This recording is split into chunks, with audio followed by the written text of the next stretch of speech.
It's so wonderful to see all of you. And I know so many of you. That really, really helps. Um, I'd just like to begin with a story. So anyone who knows me and has been to programs, you know that I give talks on Advent and Lent and prayer. So why am I talking about Etty Hillesum? You know, Etty, a 27-year-old Dutch Jewish woman from the Netherlands, was born in 1914.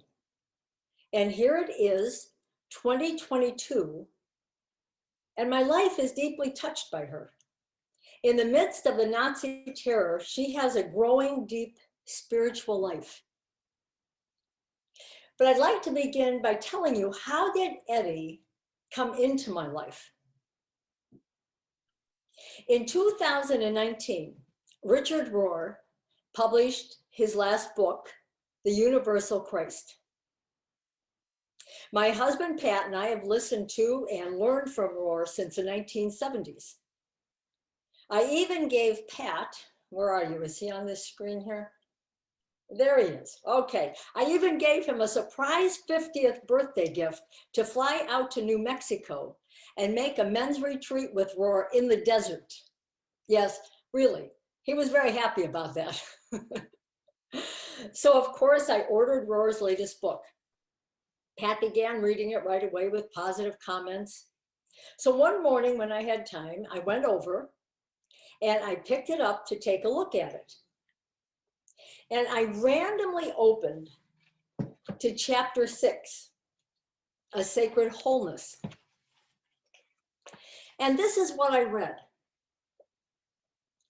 Etty Hillesum, a young Jewish woman who was killed at Auschwitz in 1943, provides all of us with an important example of a non-Christian witness to the universal Christ mystery.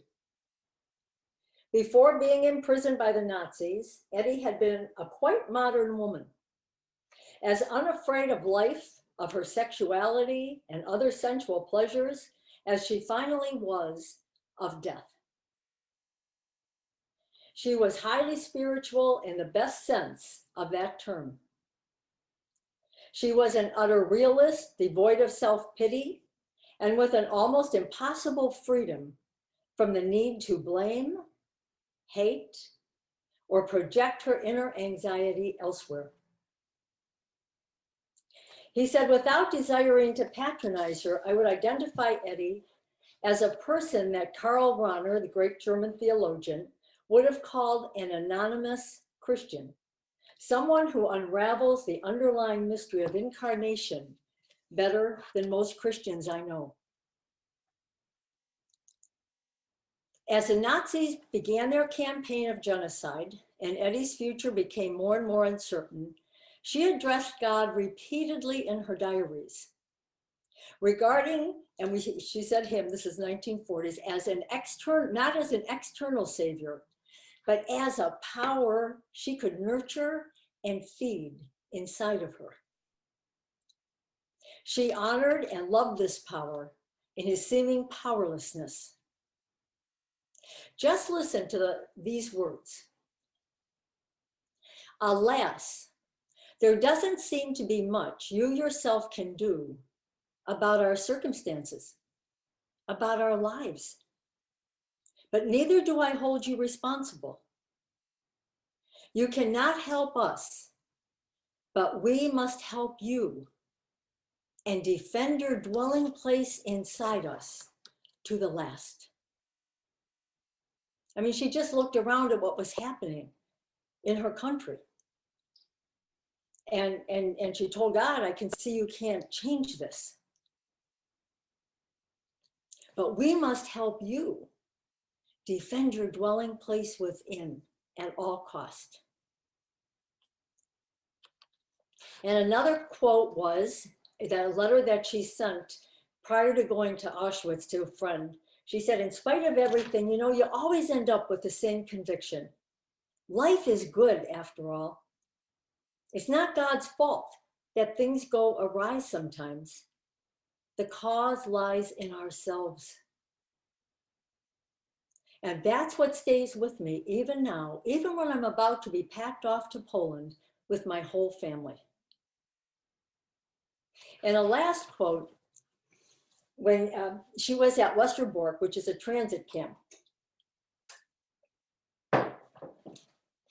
she said, those 2 months behind barbed wire have been the 2 richest and most intense months of my life, in which my highest values were so deeply confirmed. I have learned to love Westerbork.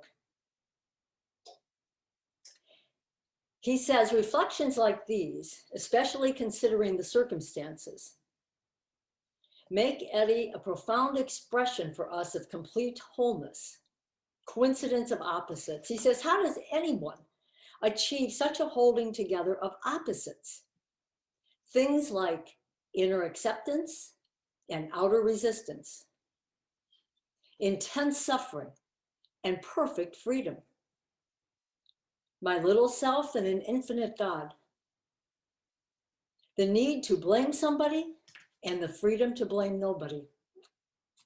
And he says, either such people are the cutting edge of human consciousness and civilization, or they are mentally deranged. They surely far transcend any formal religion.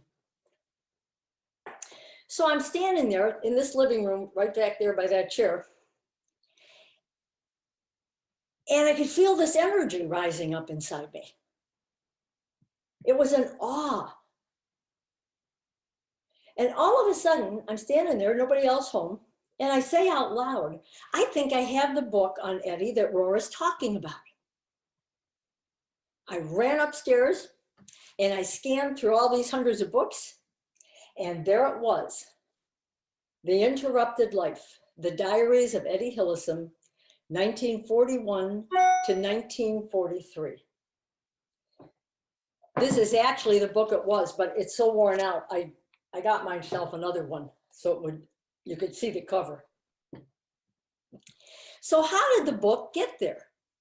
Well, we have to go back to 1980, when I am a single parent with 2 beautiful young daughters, and I'm trying desperately to make life work, short form for a stressful, complicated time.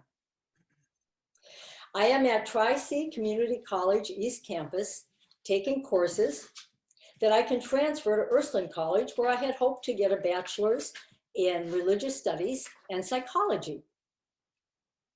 So one day, I'm sitting at lunch at Tri-C, and this woman named Sarah comes and sits down next to me at lunch.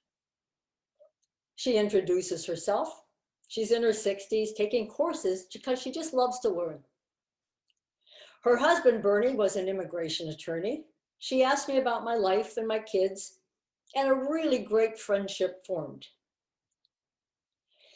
Over time, I realized that Sarah always kept her eyes open to see who needed some help.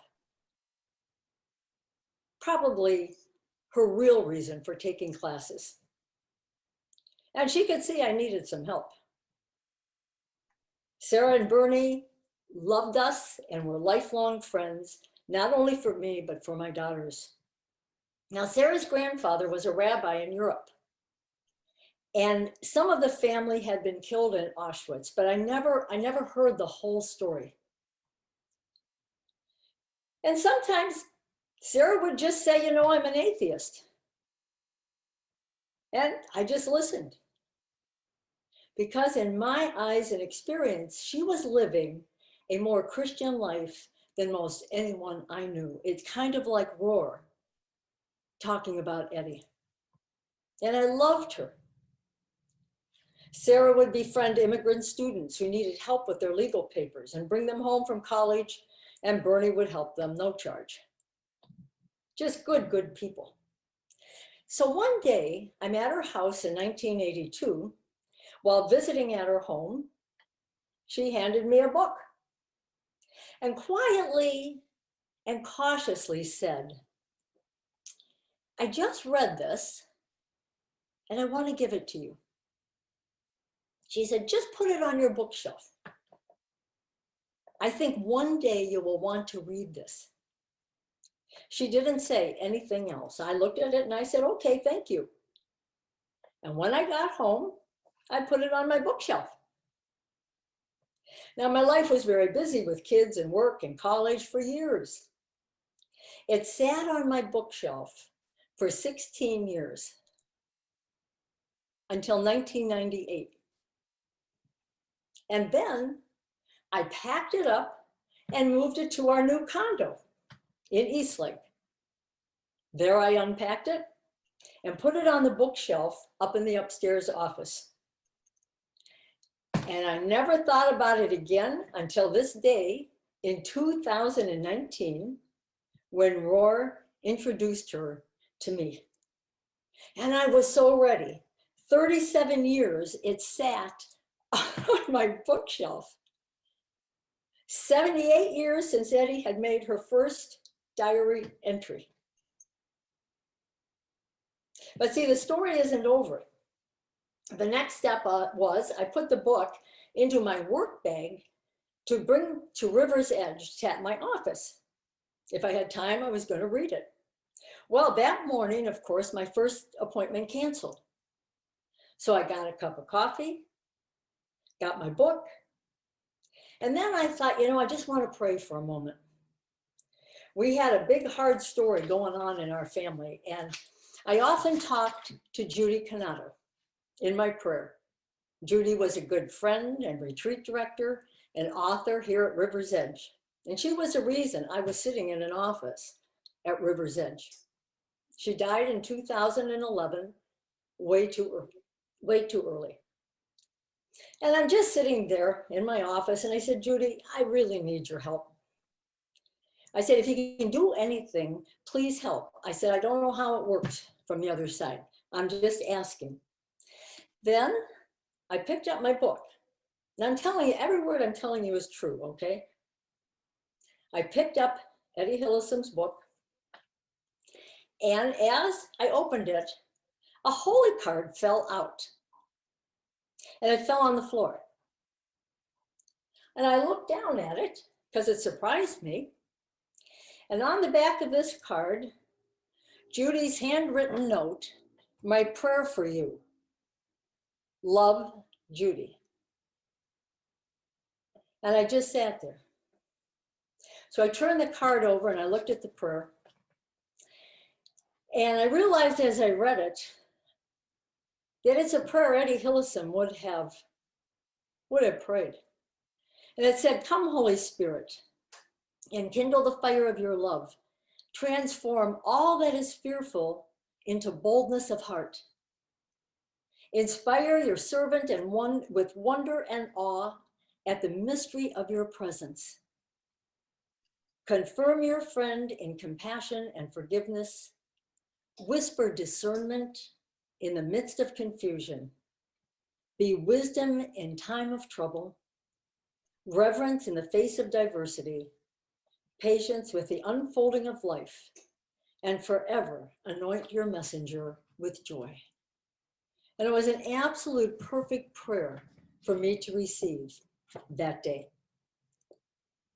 Now, I recognize the card, but I have no idea how that card got into this book. So obviously I put it there, all right? But I just have no memory of it or why I did. It was stunning. The timing of all this was just amazing to me. And I just decided Etty Hillesum wanted my attention. Kind of like a confirmation here. Because, you know, the spirit world is a mysterious place. But, oh, it's so one with our present moment if we have the eyes to see and the ears to hear. But here's the thing. Now you are part of my story. Every one of you are part of my story. So I say, I wonder how this story continues to unfold. Alrighty, so sincerely, I want to welcome you. I want to thank you for coming tonight for whatever your purpose is for being here. It may be years from now until you know for sure why you are here tonight. Now, I don't think it'll be 37 years. I really don't. Knowing this is my last presentation for River's Edge makes your presence extra special. And I'm just going to be honest with you. I truly did not plan on giving this talk for at least a year, maybe more, because there's so much to read. There is so much to learn and to ponder. But when I heard River's Edge was closing, I called Sarah, and here I am. So you see, I have Sarah the book giver, and I have Sarah the motivator. I have special Sarahs in my life. So I'm just telling you humbly, I don't feel quite ready with what I have. I haven't read everything. I haven't even read all of the letters or the every diary entry. And then I said, maybe that's good enough. I'm here. And my heart is here, and what I know is here. And I think those are important words for me at this point of life. It's good enough. And we trust the spirit that permeates all. And I'm always also trusting that maybe there's a few people here that are really been in Etty Hillesum and might be willing to contribute. Or even correct me if I get some facts wrong. I don't mind at all. And we'll see, Sarah and I will figure out how to open that up as we go along. I presume that maybe most of you don't know about Etty Hillesum, but there's also that chance that there are a few that do. All right, and like I say, I'm presuming a lot of you don't know anything about her, so we do have to start, from the beginning in a way, but I don't know what the beginning is anymore. It's just been an incredible journey these last 2 weeks. I would like to open, I just want to read, and I'm not going to keep reading from books all night, I promise you, but I think I should read with just a couple of paragraphs with what was happening in the Netherlands when Etty was writing this diary. And this book, Etty Hillesum, Interrupted Life and Letters from Westerbork, with that foreword by Eva Hoffman, is where I'm reading from. At the time she started writing, Holland was increasingly under the sway of Germany's reign of terror. After Holland's capitulation in May 1940, the Germans began to isolate the Dutch Jews. When in February 1941, the first anti-pogrom strike in European history broke out in Amsterdam, the Nazis intensified their pressure on the Jews and on any form of Dutch resistance. Jews were thrown out of their jobs, forbidden to buy in stores frequented by non-Jews, and otherwise maltreated ghettos were created and work camps set up. In April 1942, the Germans launched their first major roundups of the Jews, requiring them to wear the yellow star. And after moving all the Jews they could find to Amsterdam, declared the provinces Judenrein, excluded.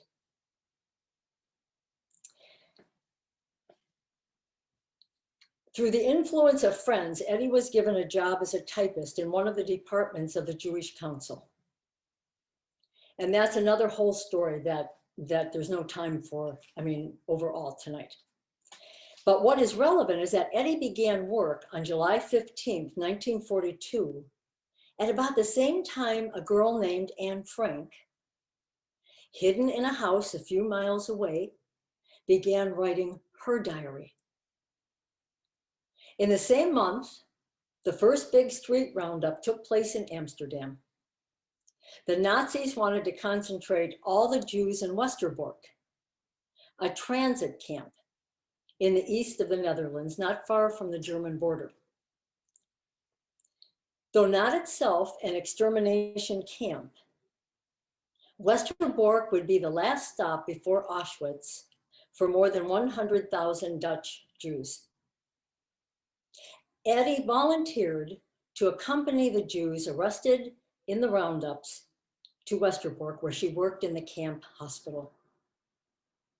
And thanks to a special permit, she was able to travel to Amsterdam a dozen times. She brought letters, she brought messages, she was able to bring back some medicine. And at one point, her health wasn't well, and she was back in Amsterdam for 3 months, and then departed again in June of 1943 for the last time, never to return. Built at the end of 1939 by the Dutch government, Westerbork was originally intended to house some 1,500 German Jews who had fled to the Netherlands before the war, 1,500.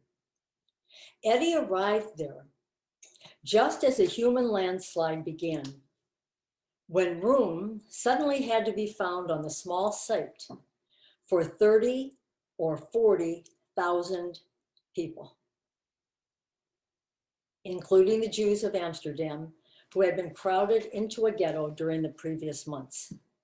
So this just gives us a sense, right, of what life was like at that time. And I think it's important that we have that.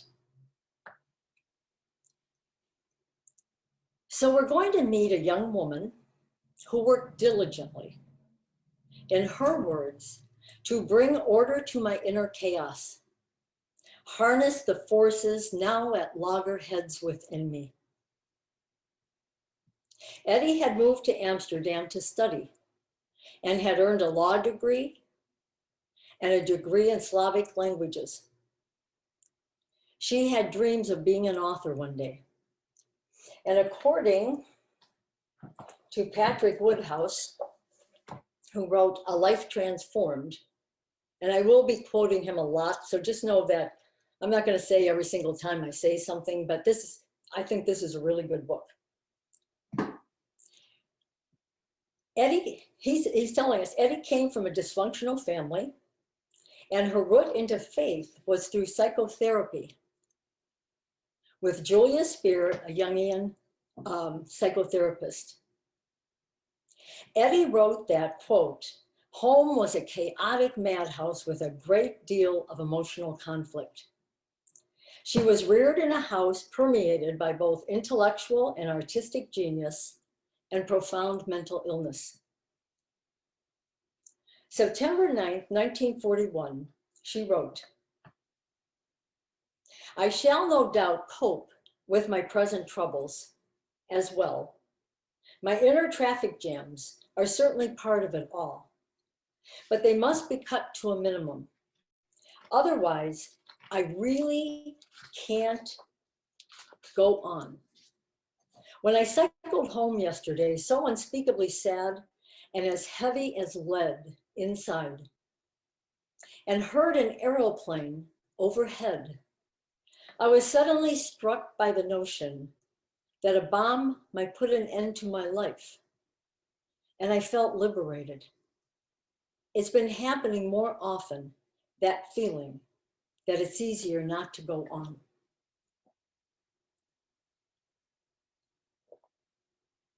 November 10th of 1941, she wrote, mortal fear in every fiber, complete collapse, lack of self-confidence, aversion, panic. But then in April of 1942, so you can see between November and April, she writes, don't give up, never escape, take everything in, and perhaps suffer. That's not too awful either, but never, never give up. And then, about 8 months later, July 3rd, 1942, while working at Westerbork by choice caring for the most vulnerable and the most needy. A transit camp where all Jews went before transport to Auschwitz. She wrote this: "Very well then, this new certainty that what they are after is our total destruction, I accept it. I know it now, and I shall not burden others with my fears. I shall not be bitter if others fail to grasp what is happening to us Jews. I work and continue to live with the same conviction, and I find life meaningful." Yes, meaningful, she said, although I hardly dare say so in company these days. So what caused such a change within her over this horrendously terrifying time before being sent with her family to Auschwitz for her death?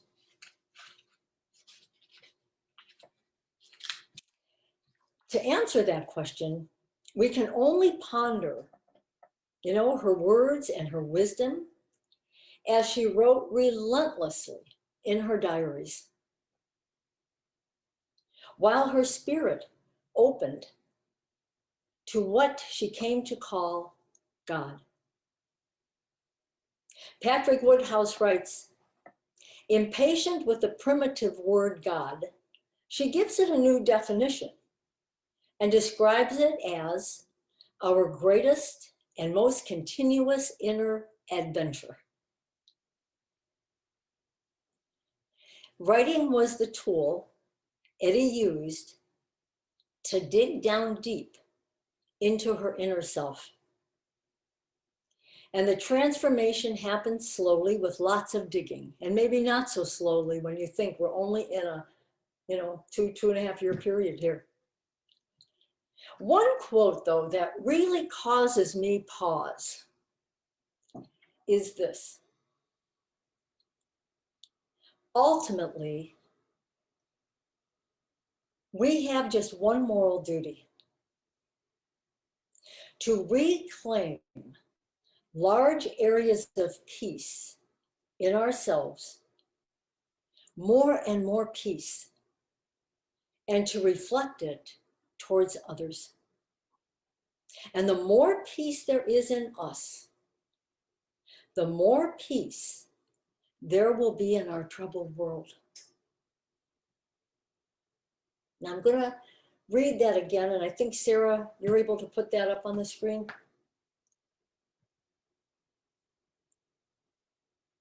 So ultimately, we have just one moral duty: to reclaim large areas of peace in ourselves, more and more peace, and to reflect that to others. And the more peace there is in us, the more peace there will be in our troubled world. And I'd like you to take just a moment, if you would, and really sit with that.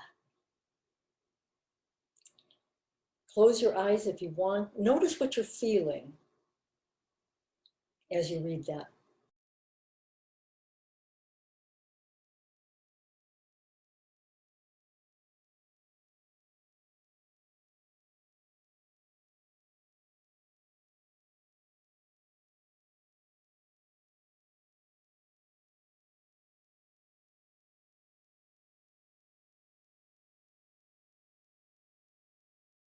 Okay.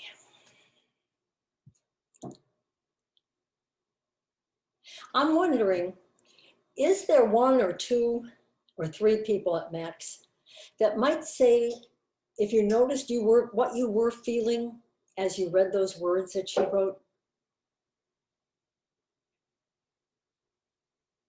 And Sarah, would each person unmic them if that's what they want to do? I'm not sure how that works. Yeah, you can either write your answer in the chat, or you can raise your hand or click the raise hand button. Just one word even. Just what is that for you as you read those words? Ben. Yeah. Say that again. Ben, Yeah. Hi. Thank you. These quotes hi, are Ben. beautiful. Glad to meet you. Thank you. I was really drawn to her inward orientation and her deep cultivation of her state of mind, um, so that she can then, because she's so, um, has deeply explored her inward self. And I think that's also related to her interest in psychotherapy, just her deep um, curiosity about the mind, like the darkness in the mind, the light in the mind, the God in the mind. And just to see that all objectively, um, that she's all then much more equipped to sort of reach out and share um, what she has discovered in her deep intimacy and deep inner searching, and deep inner finding, that she can sort of be the soul of wherever she is, whether that's in a concentration camp or whether that's alone or whether wherever she is, it doesn't make any difference because her state of mind um, is just that mystical state of mind. It's just that um, love, calm, peace. And she can decide to go there anytime she wants, and she can decide to leave it anytime she wants and panic and blame and shame and all that. But I think she's so deeply inward that she can also decide, I can do that. I can blame, shame, I can panic, I can live in fear, but I can also go into my God mystical state of mind anytime I decide to. So thank you. Yes, and that would be also as she did more work. We're still going to go back to see some of the work she did, and what Ben is saying is that's who she is. She is a mystic. Anyone else? We have a few in the chat. We have two people shared their feeling was relief. One shared the desire for God's peace within me and giving to others. A remembering of who we really are and the contagion of this now. Yes. Another share that this feels applicable to our world today. There's several more that I'd encourage you to read from the chat. Okay. Thank you so much. You know, I thought the word reclaim was so interesting also, to recover. And so it raised that question, I mean, what do we need to do to reclaim, to recover our peace? Because when we're looking at Etty tonight, we're also looking at our journeys and what are we going to learn? You know, we can ask that question. And if you're taking some notes, these are the things to really reflect on maybe afterwards, what has gotten in the way of it? If we need to reclaim it, that we feel we have lost it. We all long for peace, and we are living in a world of increased violence and hatred. And boy, we come to that tonight with fresh sorrow, do we not? 19 children. Perhaps Etty's word can help us find ways to counter that energy, and at least in our own corner of the world, bring more peace, large areas of peace into our families, our friends, our neighborhood, our communities. I can imagine her visualizing the large, spacious fields in Devonshire where she grew up. Large, spacious fields of openness and stillness. Such peaceful memories for her. But here's the thing. Reclaiming our peace might be one of the hardest things we have to do. Because it's that inner work of waking up that Etty did. That waking up, and sometimes that's where we have resistance. But we're the only one that can do that journey. The first part of her journals, if you decide to go out and buy some of her work, they're not as much, they're more about her own inner work at the beginning. Her work for peace within. And it became evident that Etty grew in balance and order and freedom and joy and peace, like Ben was saying. And that allowed her to respond in the most horrifying circumstances surrounding the Holocaust with love. She said the best of her is God. Isn't that beautiful? So that, you know, when we are truly loving and patient and kind and joyful, that there's God. You know, those are the fruits of the Spirit that we know. So that amazing love she gave others was God. All her hard work was defending that dwelling place within. I just love that, dwelling place within. And I can, as I continue to tell her story, and we have some other sharing, and we share her quotes and words from her diary, I really encourage you to notice if your heart responds. Notice, get so quiet inside as you're sitting here. It's not necessary to remember everything I'm saying. You can read this in many books. You can Google her name and have endless reading. But I want you to notice your heart. If something, one of her quotes, or something I say, or someone else says, if you feel that little jump or whatever it is happening in your heart, just take in what moves that heart. That's what we need. Then the night will really be valuable for you if just one time you noticed your heart move. Because I think that's either that something's being said that confirms something that you already know, and you get to say, yes, I know that's true. Or sometimes it's something new wanting to come into our consciousness.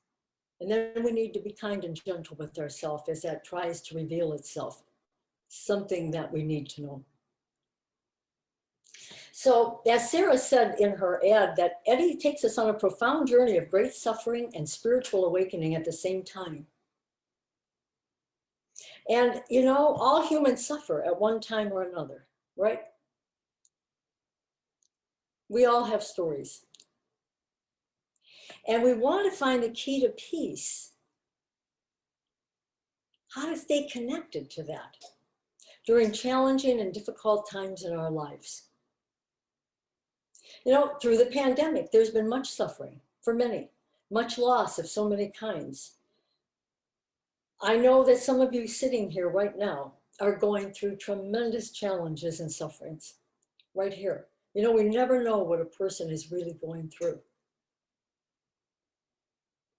I do believe that there's a very important guideline about suffering. And that's that we must never compare our suffering. You know, I hear people say so often, oh, but in comparison to that person, mine is nothing. And that may be true at one level, but minimizing our suffering may not be helpful to our spiritual awakening. Viktor Frankl, who also was in the concentration camps, who wrote Man's Search for Meaning, said suffering is like gas in the chamber. If you go into the gas chamber and they add a little gas, it fills the room. If there is a lot of gas, it fills the room. That's the nature of gas. So whatever our true suffering is, it fills us. And we need to bring compassion to our hearts. And we have to feel what we're feeling with that suffering. We need to honor it, whatever it is. I know Etty says, I don't have nerves of steel, far from it. But I can certainly stand up to things, and I am not afraid to look suffering straight in the eyes. See, we don't want to avoid suffering. We don't want to fall into it and lose ourselves, but we need to honor it and to feel it. You know, and those of you who are here that are directees of mine for spiritual direction, I know that I'm sure you've heard this. And I just want to take a minute to share a small practice that I don't know if I developed it or where I got it from, But anyway, it's to notice what you're feeling. Put your hand on your heart and ask yourself, what am I feeling right now? And really, really pay attention. You know, maybe it's anger. Maybe it's sadness. Maybe it's bitterness. It could be any one of the feelings. But just name it. And then don't forget to say this. Of course I feel that. Of course I do. And then, because we're learning from Etty, and I knew from my own training that the imagination is one of our strongest spiritual tools. So over here to my right, I always have a little white light, and there's flowing, transformative love inside of it. So when I've honored whatever feeling it is enough, then I just take my hand and I ask the vibration of that to go off in this little light for transformation. If you have time, you can say, what feeling is underneath that feeling? And keep going deeper till you name the exact one. Or naming one is enough. And then you come back, take a deep breath, come in the present moment and say, now what is my next best action to take? Does that make sense? Okay. It seems simple, but I'm telling you, it's really important. And oh, I wish I knew that when I was younger. And I wish I knew that when I had my beautiful girls. I wish I knew more about feelings and how very important it is to honor them.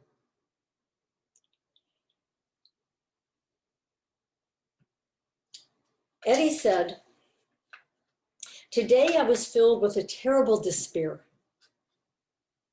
But then she rallies, and I shall have to come to terms with that as well. The only way to deal with this also is acceptance. Patrick Woodhouse said, the despair is not denied. It exists, but it is entirely swallowed up in courageous living.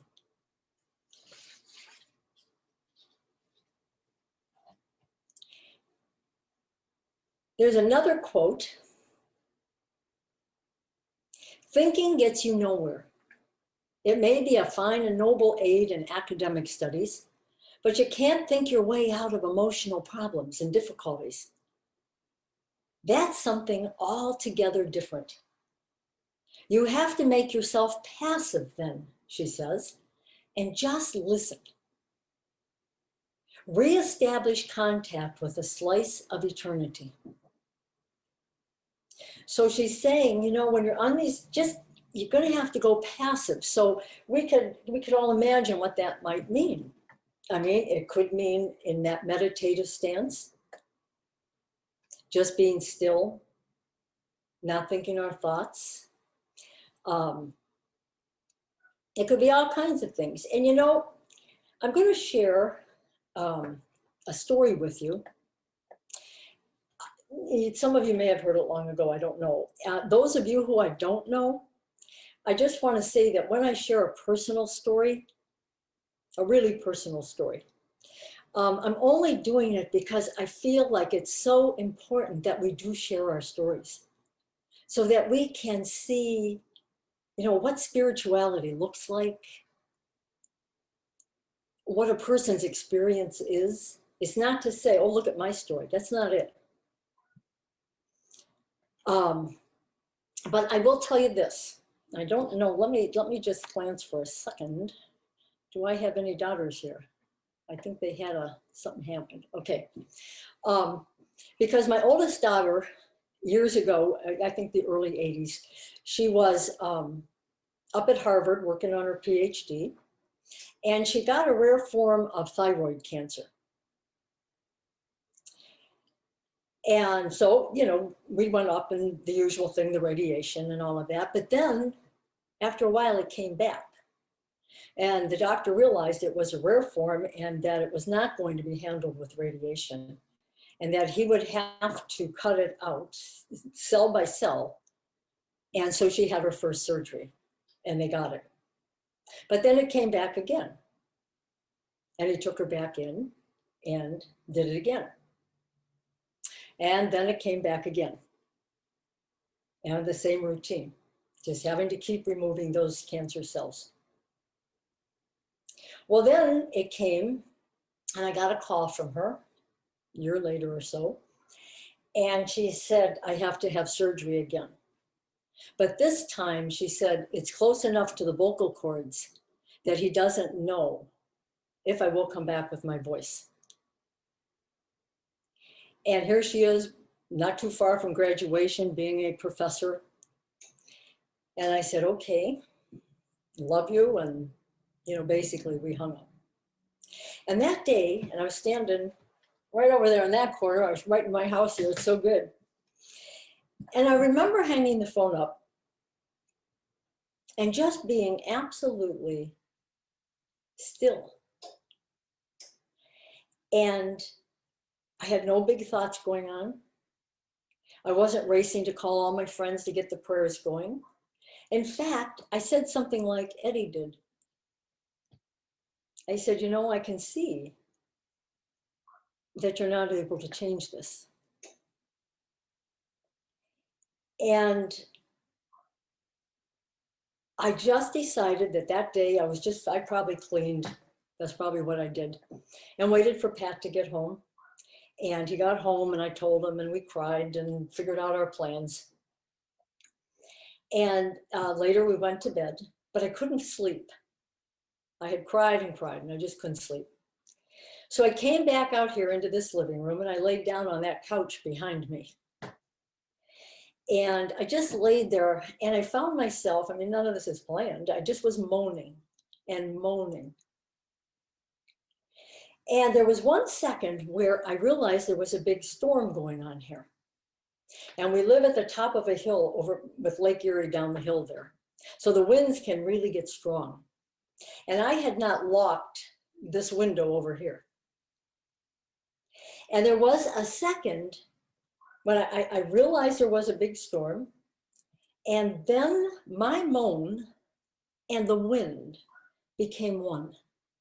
It was like the wind came in and it was just a oneness.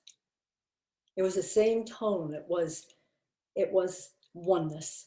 And in that split second, I knew something of a spaciousness. I knew a peace. And I went back to sleep smiling and nothing had changed.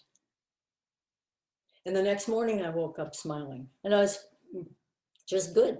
No worries, no nothing, just in acceptance of what it is. And I will just never forget that. And I think that's, Etty is talking about become passive and just listen. And I had that graced moment. And then when we got up to Brigham Women's and Hospital, I'm still in this wonderful space and I was able to really help some other people in that waiting area. And I went to take a walk, but let me tell you this quote from Etty.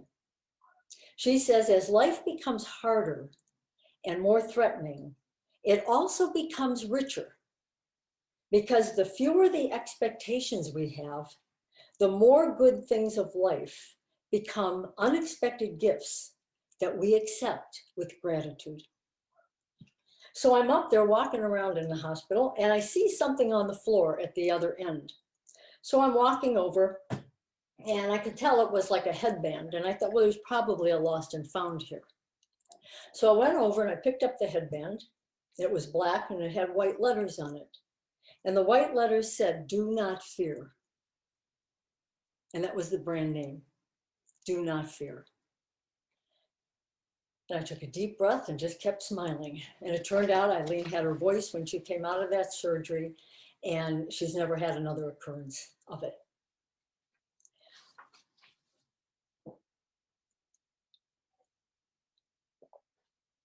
Everybody okay? Anybody need to say anything at this point? Okay. All right. So again, Woodhouse's description of Etty over his many years of study is this. He said, this young Jewish woman has a story of transformation from being a chaotic, emotionally confused, sexually promiscuous young woman to being a luminous, ever radiant presence in the Westerbork transit camp, where she volunteered to care for the most vulnerable and needy. Etty's family was not a practicing Jewish family, at least from everything I've read. So there was no connection to institutional religion in her life. And that's important to know to really understand her journey. He says that a counterbalance to this emotional upheaval was her intellectual ability and curiosity. Etty had gone to Amsterdam in 1932 for her higher education, got her law degree, her degree in Slavic languages, I believe. And then, long story short, she began psychotherapy with Julia Spear, a gifted Jungian psychotherapist. And she spends a good bit of time in her diary dealing with the work that she was doing with him. And it wasn't a traditional relationship if you go in to read the book, because besides deep therapy, she did some work for him. They had an affair. But Spear, Ben, am I saying that correctly? Spire, do you know? Doesn't matter. Okay. It was the most important relationship that she ever had in her life. And she was truly healed and grew into her very best self. And this was important to me. She said Spear healed people, helped heal people by teaching them how to suffer and to accept.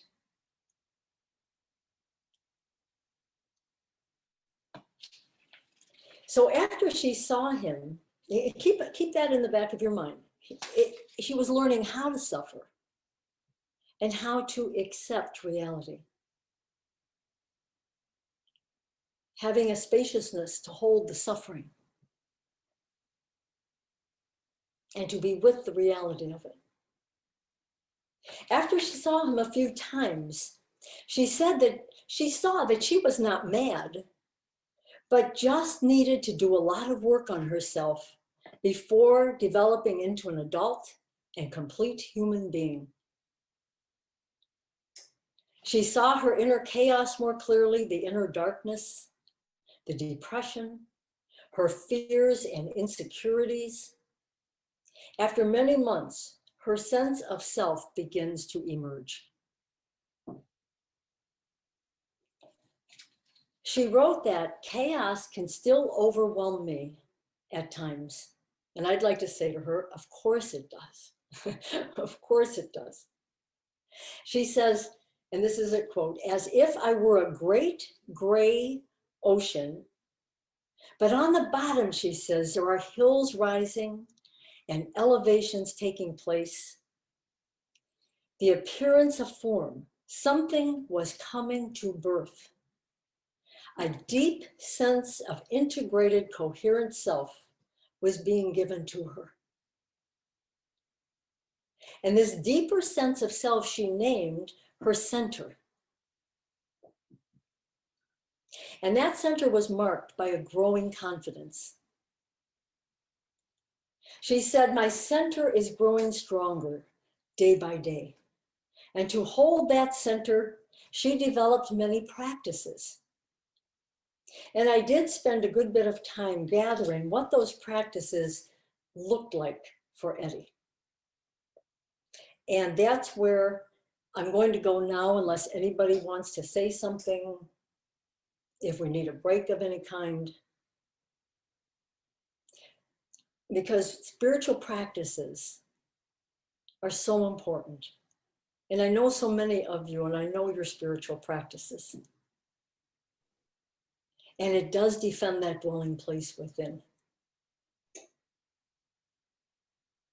And it does keep us connected. And they're just practices.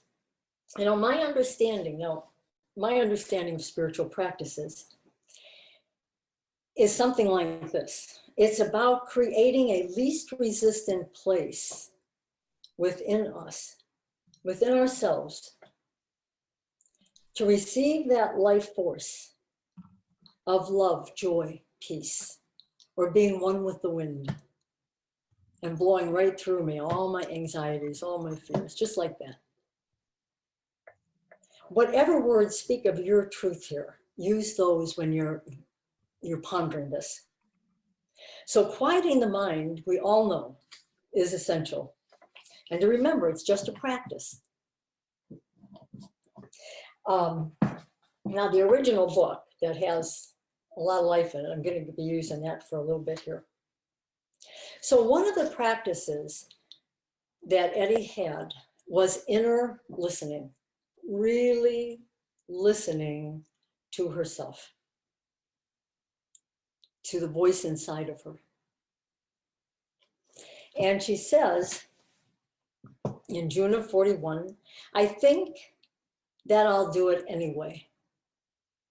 I'll turn inwards for half an hour each morning before work and listen to my inner voice, lose myself. You could also call it meditation. I'm still a bit wary of that word. But anyway, why not? A quiet half hour within yourself. It's not enough just to move your arms and legs and all the other muscles about in the bathroom each morning. Man is body and spirit. And half an hour of exercise combined with half an hour of meditation can set the tone for the whole day. Now, we know that, right? We read that, we try to make it happen in our lives. And here it is, 1941, this young woman under the Nazis doing very hard work. She's listening to her inner self saying, okay, I can do that. Half an hour exercise, a half an hour of meditation. She also says,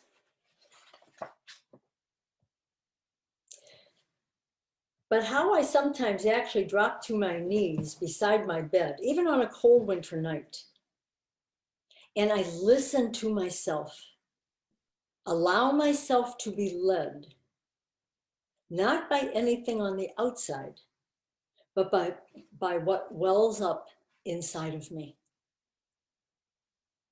So she was very tuned into that.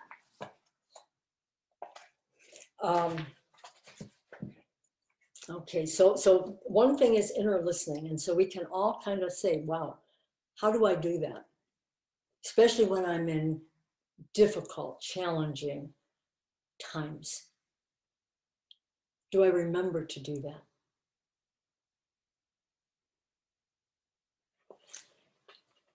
And then I noticed, I don't see this exactly as a spiritual practice, but it definitely could be. But it caught my attention. She said, tonight, new measures against the Jews. I have allowed myself to be upset and depressed about it for half an hour.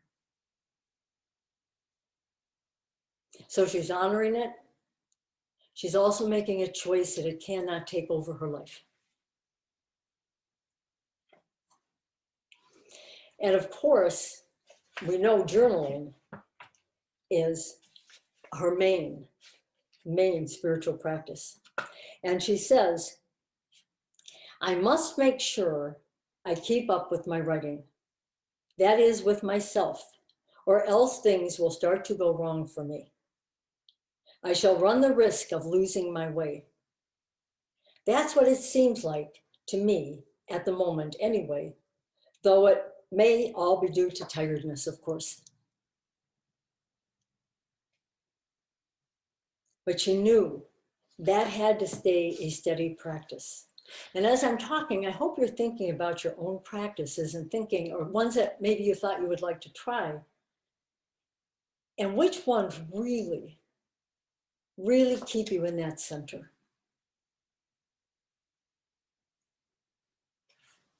And certainly for Etty, prayer. I think most of her journaling was prayer. She just talked to God all the time. And she says, life may be brimming over with experiences, but somewhere deep inside, all of us carry a vast and fruitful loneliness wherever we go. And sometimes the most important thing in a whole day is the rest we take between 2 deep breaths,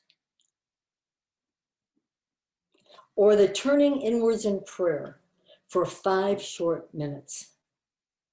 Isn't that beautiful?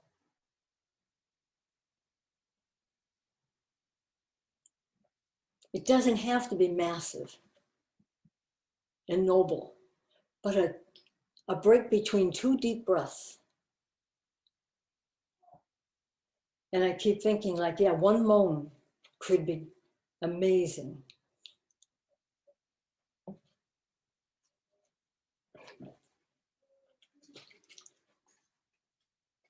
And then another thing that, because of her intelligence, her curiosity, and her, she just loved to read. Loved to read. And back into Eva Hoffman's book. She's writing in here, and she says, it was easier to find in this book, that's all I'm saying. She says, Michelangelo and Leonardo, they too are part of me, they inhabit my life. Dostoevsky and Rilke and Saint Augustine and the apostles. Spear had given her a New Testament, and her favorite gospel was Matthew. And she loved to read Paul's letters, and she always called him the Jew Paul. And she says, I do seem to move in particularly exalted circles. But it is no longer a matter of my literary pretensions. These writers tell me something real and pertinent. Even on my saddest and most tired days, I no longer let myself sink as deep as before. Life flows in a continuous and unbroken stream. At times a little more sluggishly, impeded by more obstacles, but nevertheless it flows on. Neither do I tell myself any longer as I used to, I am so unhappy. I don't know what to do. All that has been completely alien to me. In the past, I honestly thought I was the unhappiest person in the world. In the past. She's at Westerbork Transit Camp, watching violence, hearing babies cry. In conditions that there's no space anymore for people. The hygiene she won't even mention. But she doesn't say that anymore. Because she's so present in love, caring for people, connecting with people. She says after that, she said, it is sometimes hard to take in and comprehend, O God, what those created in your likeness do to each other in these disjointed days.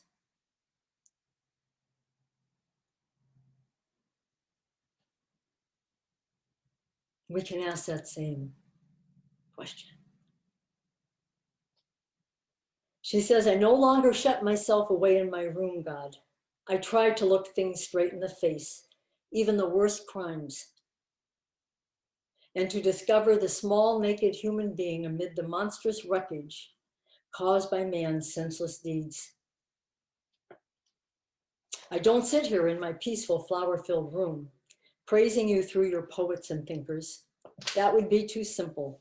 And in any case, I am not as unworldly as my friends so kindly think.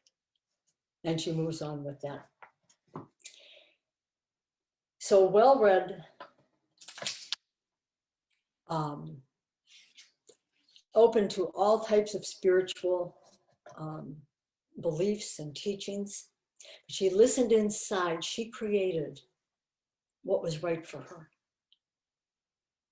But you know, after all of that, more than anything, she had a growing appreciation of silence and of solitude. And when she could find it, stillness. She learned how to rest in her center. And her spiritual path, as I said, was very much her own. She listened inside for guidance. And in the mayhem and the chaos of the war, she found that growing longing for deeper and deeper silence. And one of the things, in case you do any reading up for, one of their practices became kneeling. And she says, that's not what many Jews do. But that one day she was just filled with this energy and she just fell on her knees. And it became a really profound contemplative practice for her to kneel. You know, some do yoga, some exercise. The body, you know, one with body, one with spirit, one with mind. And so sometimes it looks different for other people. And for Etty, it was kneeling. And the first time it happened, she says she learned to do this on a rough coconut mat in an untidy bathroom. She needed a space. And the act of kneeling became more and more important to her because there she could encounter this mystery she called God. She found that being on her knees opened her. So we each have to ponder, what is it for us that we can go to and we can trust? And he writes, a profound contemplative practice is formed under the pressure of terror, and it becomes life-saving for her. As terror increases, she withdraws into her sanctuary.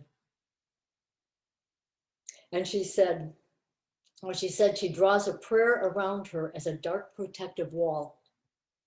She imagines being on her knees a very long time someday to prevent her from going to pieces altogether.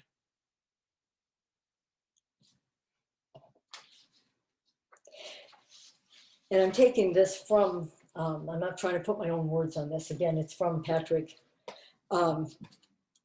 She's talking about, she practices this contemplative discipline and feels an immense calm from some source that is maternal. She feels soothed and surprised that in such horrors, she could find such profound comfort. She stares out the window one night and writes, "It is wartime. How strange there are concentration camps and barbarities mount upon barbarities. I pass houses and a son is thrown into prison, a father is being taken hostage, an 18-year-old boy is sent to death. How very nervous people are about this mounting suffering. The persecution and oppression and despotism and fury and terrible sadism. Yes, I know about all this. And yet, in unguarded moments, when left to myself, I suddenly lie against the naked breast of life, her arms around me, and so gently protected. So in the midst of war, she finds herself held. And as faith grows stronger, deeper insight into this mystery of life with God is born. The God she rests in is a God who is vulnerable.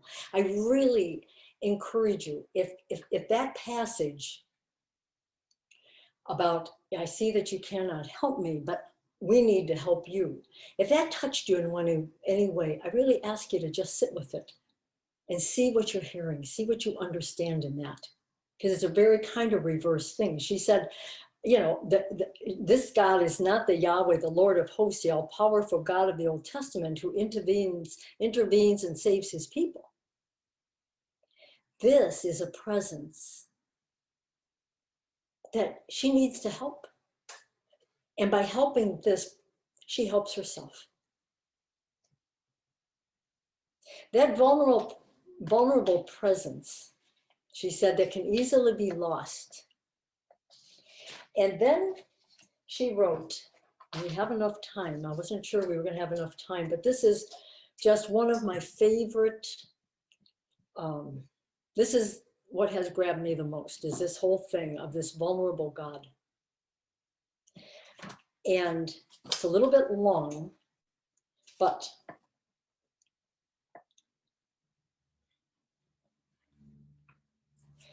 I'm looking to where I want to begin this. I think I'll go just a few sentences before the beginning of the next entry. She said, "This morning I suddenly had to kneel down on the rough coconut matting in the bathroom. My head bowed so low that it nearly rested in my lap. I could remain like that for days. My body likes the safe walls of a small cell, sheltering me right in the middle. I am growing a bit calmer now. Perhaps they will drive us so far that it will feel like merciful relief to be locked up and to have no more daily cares and responsibilities. Then all the responsibility will be theirs. One has to live through these depressions too. One must have no illusions about the world we live in." And then this intimate writing with God. Dear God, these are anxious times. Tonight, for the first time, I lay in the dark with burning eyes, as scene after scene of human suffering passed before me. I shall promise you one thing, God, just one very small thing. I shall never burden my today with cares about tomorrow, although that takes some practice. Each day is sufficient unto itself. I shall try to help you, God, to stop my strength ebbing away, though I cannot vouch for it in advance. But one thing is becoming increasingly clear to me, that you cannot help us, that we help you to help ourselves. And that is all we can manage these days, and also all that really matters. That we safeguard that little of you, God, in ourselves, and perhaps in others as well. Alas, there doesn't seem to be much you yourself can do about our circumstances, about our lives. Neither do I hold you responsible. You cannot help us, but we must help you and defend your dwelling place inside us to the last. There are, it is true, some who even at this late stage are putting their vacuum cleaners and silver forks and spoons in safekeeping instead of guarding you, dear God. And there are those who want to put their bodies in safekeeping, but who are nothing more now than a shelter for 1,000 fears and bitter feelings. And they say, I shan't let them get me into their clutches. But they forget that no one is in their clutches who is in your arms. I am beginning to feel a little more peaceful, God, thanks to this conversation with you. I shall have many more conversations with you. You are sure to go through lean times with me now and then, when my faith weakens a little.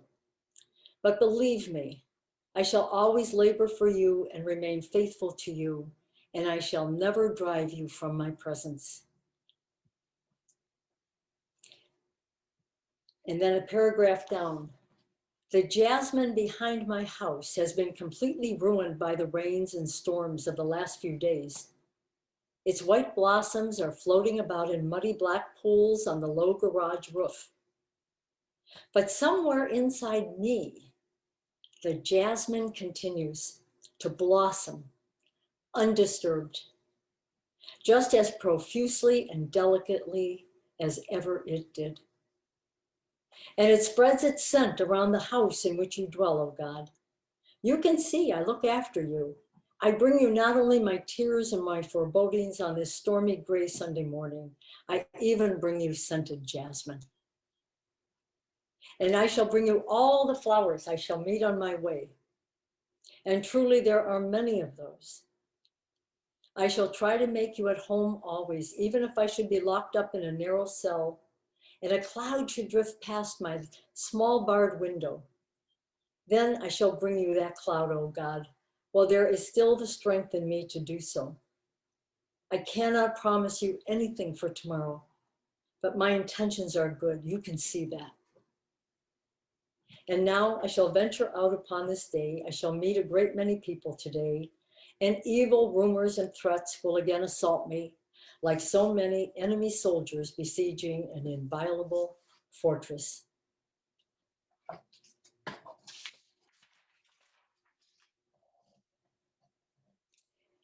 She has a really profound thought when she says, "We humans cause monstrous conditions, but precisely because we cause them, we soon learn to adapt ourselves to them. Only if we become such that we can no longer adapt ourselves, only if deep inside we rebel against every kind of evil, will we be able to put a stop to it. While everything within us does not yet scream out in protest, so long will we find ways of adapting ourselves, and the horrors will continue." And Patrick says, although the noose was tightening around the Jewish population, Etty was still capable of appreciating the beauty of a flower, or a star, or the whole creation. And when nature continues to draw us, and to catch our attention, and to bring us into awe, that will defend that dwelling place within.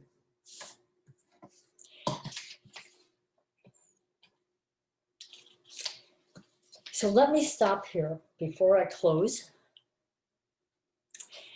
And let's just open up the mics for a moment, whoever wants. And how are you? Because that was a lot.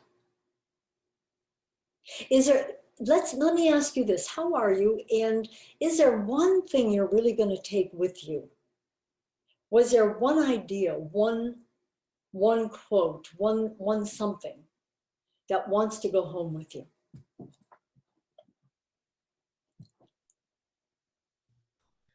I have something to say. All right, I'm looking for you. Okay. Yeah, thank you so much, Carol. This was wonderful to be introduced to Etty, and I intend to get a book and read about her. But the one thing of many that I wrote down, but want to defend his dwelling place within me. I love that thought. Thank you. Yes. Yes, Kathy. It just brings a different nuance, doesn't it? And I think you can sit with that for a good while and journal. Yeah. Anyone else? Or even any comment about Etty, about her life? I'll jump in. Her writing is just so, you just don't feel so alone when you read what she's writing, and it's just exquisite. And I think I think what Kathy was saying, there's just so much,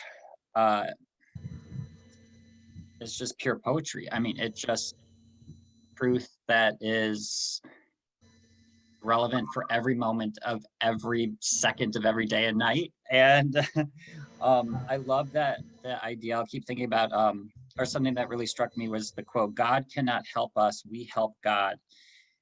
And it's just, I mean, for me, I think of God as just like love, like just peace. Like anytime you experience love or peace, or you decide for love and peace, that's God. And God cannot help us. And I think because like that other quote you mentioned, we make our own hallucinations. We humans make our own problems. That's just what we do.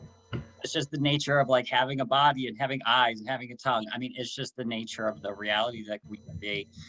And for me, God knows nothing of what humans are doing, because unless it's love. Anytime it's love, then God sees that, but the only reality is love. And if it's not love, it's not reality. It's like a human hallucination. And so that's what I really get from God cannot help us, because most of the time we're not doing love. And so it's like we're creating nothingness. And so God doesn't know nothingness. God only knows reality, which is love. And so we help God do God's thing. We help love do love's thing every time we decide for the reality, which is love. But most of the time I personally decide for the nothingness because I'm not doing love and I'm living in a hallucination. And so yeah, I try to remember to help God, but I fail to remember that 99.9% of the time. So I just love her work. Thank you for sharing it with us. Well, thank you for being here, Ben, and sharing your knowledge and your thoughts and your heart. Yeah. Ellen, you've had your hand up. Okay, can you hear me? Yes. Okay.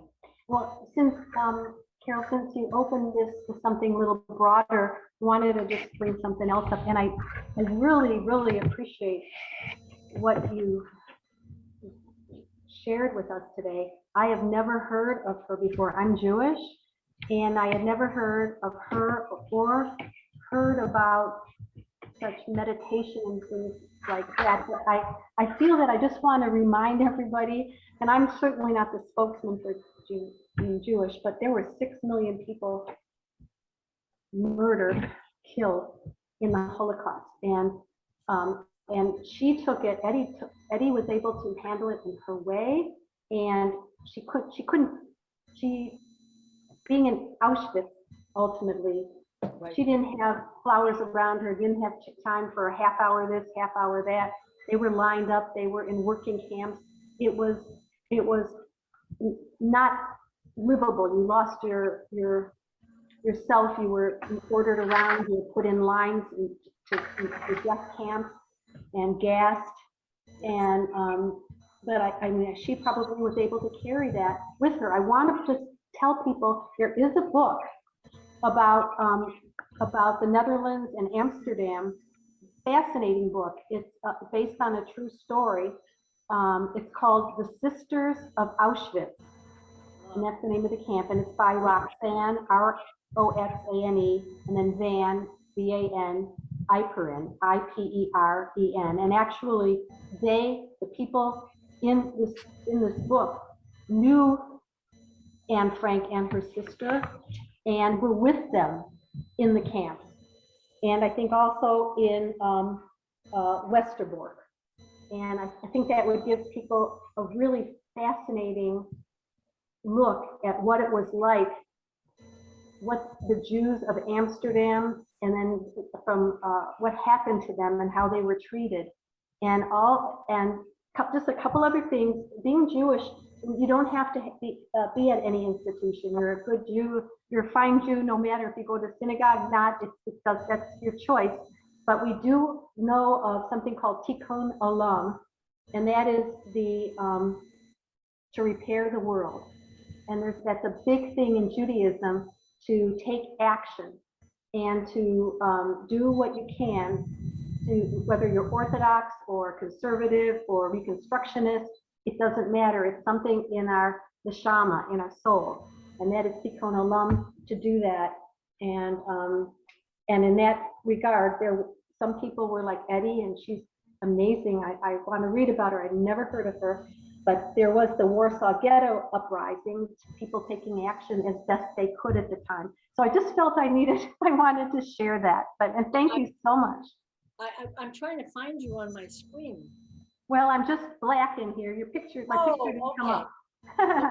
Because I thank you for being here. And Pleasure, yeah. I don't know if you got here right at the beginning. Yes. Okay, all right. My friend Sarah, say that again, what that is for the world. Tikkun olam. Tikkun Olam. Again, it's a Hebrew word, and I can spell it, but it's not. It's a transliteration. I mean, it's like Tikkum and then Olam. It means to.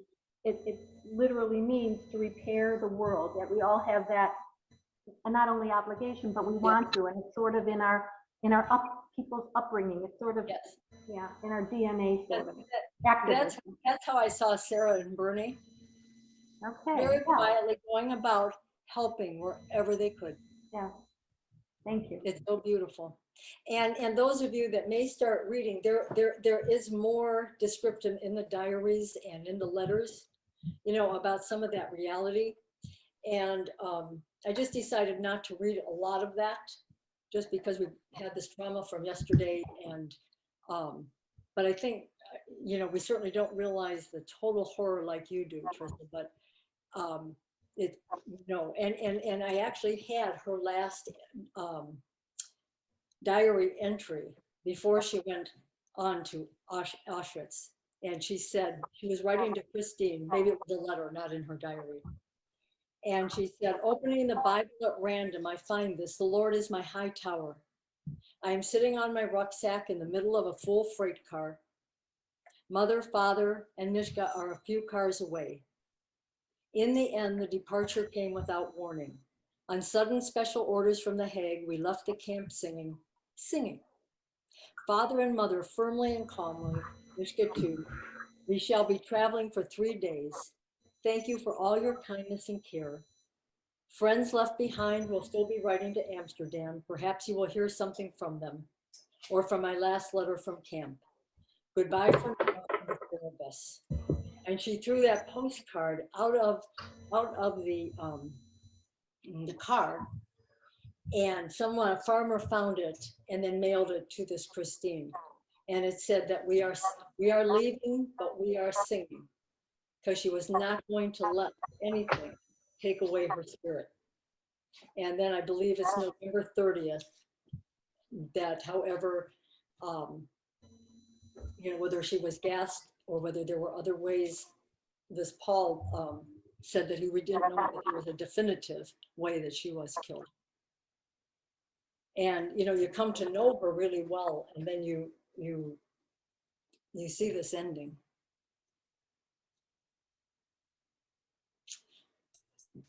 All right, was there another hand up, Mary Ellen? Did you have Sister Mary Ellen. Where are you? There you are. Here, just thank you, Carol. This has been really wonderful. The thing that I just really appreciated was that quotation that you presented about the more peace that we have in our heart or in ourselves, the more peace there is in the world. Yes. And I just get so discouraged about everything that's happening, and don't know how to respond to it or what to do. And this is a really good way to think about it. Yeah. Is within a practice to be more peaceful. That is the thing that we can do for the world. Yes. So thank you. You are so welcome. Thank you for being here. Trista? Oh, you're muted. Mute. Okay. It's Here you Teresa. go. Hi. Thank Oh, you. Teresa, hi. Yes. I so enjoyed this talk just tremendously. I thought I had never heard of Etty Hillesum until I heard about the talk from Carol. But as you were reading the quotes, as you were reading one of the many quotes, and you read the one about the space between two breaths, I was like, oh, I know that quote. And I ran into my kitchen. I have a tray that somebody gave me as a present that has that quote with her name on it. No. That's been in my kitchen I for told you this, 10 years. The story is going to keep unfolding. See? I didn't start that story so many years, 30 years Yes. ago. So And that was saw that. tremendous and amazing and touched my heart. And so just Trista, felt... maybe that's like a little message that just between those 2 deep breaths. And all Yes, the wonderful indeed. work you do, all the wonderful work you do. I know you do. Thank you. Remember. Absolutely. I'm thrilled, and I look forward to going deeper. I did buy this book since you told me about her, and I look forward to reading, or I bought, you know, the book that has her letters, and I just look forward to reading more. Yeah, there are some other really good ones. And this one is called Essential Writings, and it's with an introduction by Anne Marie Kidder. And it's all divided into spiritual chapters. So the self, the world, self and the world is one. And it's just beautiful. And when Ben mentioned about the mysticism, Yes. she has a beautiful, in fact, you know what? We're a few minutes over, Sarah. Can we do one more minute?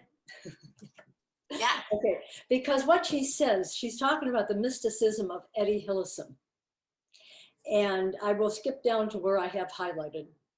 She said, mystics are people who begin their quest for wisdom or for God, not in the world of externals, but in the microcosm of their own soul.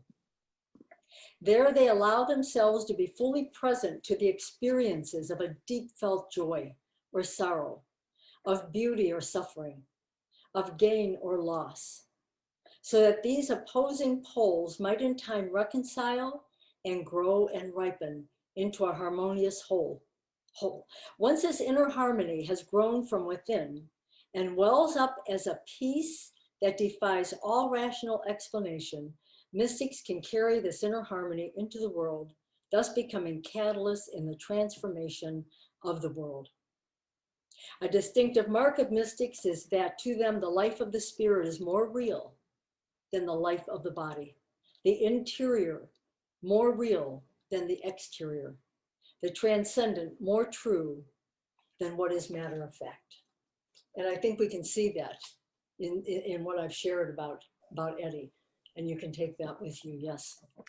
Thank you. Thank you so much. And I would say it's also a balance of like action, like you being in the world, helping other people. Oh, yes. And you know that those things are not, it's not either or. No, it has to be. You know, Richard Rohr has a Center for Contemplation and Action, because without the contemplation, the action isn't going to go so well. Right. Thank you. Definitely so. Yes. Yes. Madeline, is that, oh, Sarah, you're handling that, not me. No, go ahead. Oh, okay. Madeline? Yeah, so thank you very much. So I've known Etty since the early 80s. And one thing that I want to just maybe caution people is I've known people, because I love Etty and have tried to get other people to read her. And sometimes people have a hard time getting through the beginning of the diary because she really was one hot mess. There's just no other way to say it. And so she was one hot mess. So for people, you know, like if you can just suspend morality and judgment, Absolutely, and get through that part of it, because she's such a beautiful soul. oh, And so anyway, that's my one little caution, because I Madeline, really, that's a wonderful comment, because if you do any of this with judgment, going into a person's personal diaries and doing the kind of work that she did, and you bring a judgment to it,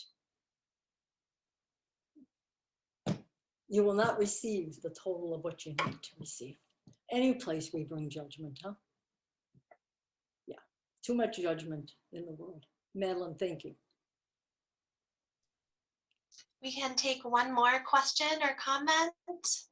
And then I'll do my little closing and Sarah will close it finally.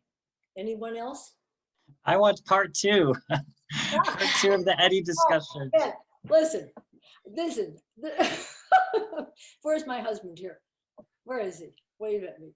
He wants part 2 for 2 weeks. I don't know that he has seen me, because I really, you know, I just so honored to do this talk, this last talk for River's Edge.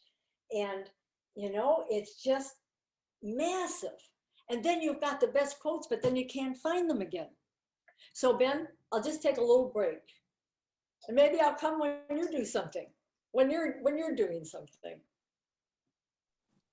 Okay, are we ready, Sarah? I do want to share before we move on, because River's Edge is closing, I do want to give you Carol's direct information so you can stay in touch with her for when she does do part 2 at some point in time in the future with another beautiful organization. So you can reach Carol at carol.creek@gmail.com. And that is also, if you just after this talk, if you think of something, you want to share it, you want to email it, or just say, this really meant a lot to me and I didn't get to say it. Or what were the names of those books? Don't hesitate. Just let me know that you're coming in from this program, okay? All right, so my little piece of closing, it was just so wonderful. I don't know, it might have been this morning that I found this quote. And I thought that's the perfect way to close tonight. She said, a little peace, a little kindness, a little wisdom. Whenever I have these inside me, I feel I am doing well. And so as we close tonight, that's what I wish for you and for me. A little peace, a little kindness, a little wisdom. And I'll add a whole lot of stillness and silence, because we are living in a very difficult, scary world. And I think Etty is showing up to help us see the importance of creating this inner peace in our lives. And to remind us of the oneness we are with all and with all of creation. And I will let Judy Canato, my dear friend, who gave me that wonderful message out of my book, and I'm going to give her the last word. She said in her book, when each of us vibrates love and compassion, our energy mysteriously unites with the energy of love and compassion all over the planet, building a field of compassion, making a very powerful force for transformation and healing. Could there be any greater cause for hope? And Judy's husband is here. You can wave, Phil. And is Lee still there? His wonderful wife? Okay. So the peace we talked about, the compassion, to just realize that's going out. It's finding the vibration of the same and continues to build in the universe. So thank you so much for being here. I'm going to miss you. I thought, oh, I'm going to be so glad when it's done, because I just worked really hard. And now I'm like, oh, it was so worth every second. And I just feel this love for each of you. I mean, to come out on a night like this and probably a beautiful sunset out there and take time to just ponder these kind of things. Email me, okay? Let me know how you are. I need to know how this was for you personally. All right, and our dear Sarah. Thank you so much, Carol. For me personally, it was amazing. And I just am so grateful to have you as a mentor who shares with vulnerability and isn't afraid to look suffering in the face and share your true story and the true insights that you have found from each lived experience. So thank you from the bottom of my heart. Thank you. Thank you to each of you for being here tonight and for joining us in the field of compassion. I do want to invite you to one last program that we will be having in person, saying goodbye to River's Edge. And it will be on Saturday, June 25th. It will be on our grounds outdoors, right next door at St. Joseph Academy. And we would love if each of you had the chance to join us and honor all that River's Edge has meant to each of us. Whether you've known us for a month or for 30 years, and each of the people that have contributed to making River's Edge what it has been. And we will also have a commissioning ritual and a partner fair to help us each live this mission and bring it out to new areas. We'll have some like-minded organizations that will be there so that you can get connected to one another. We didn't want to leave things on a virtual note. And I'd like to share this last picture before we close. Yeah. Good food. We're gonna have. Yeah, and good food catered by the Sisters Kitchen. So if you've ever been to an in-person event, it'll be that same delicious food that we've been so blessed to have. And I'd love to share this last picture that Carol shared with me that she recently took, which is almost exactly the same as the stock photo that I chose for this event. And it just has so spoken to me. So this is the blessing for you tonight. May you remember that you can be the peace, the love, and the abundance, even in the barren landscape. That's beautiful, Sarah. Thank you. And thank you, Sarah, so much for all you have done for us. Thank you. Yes. So now do we say goodbye? Yeah. Okay, I'll miss you.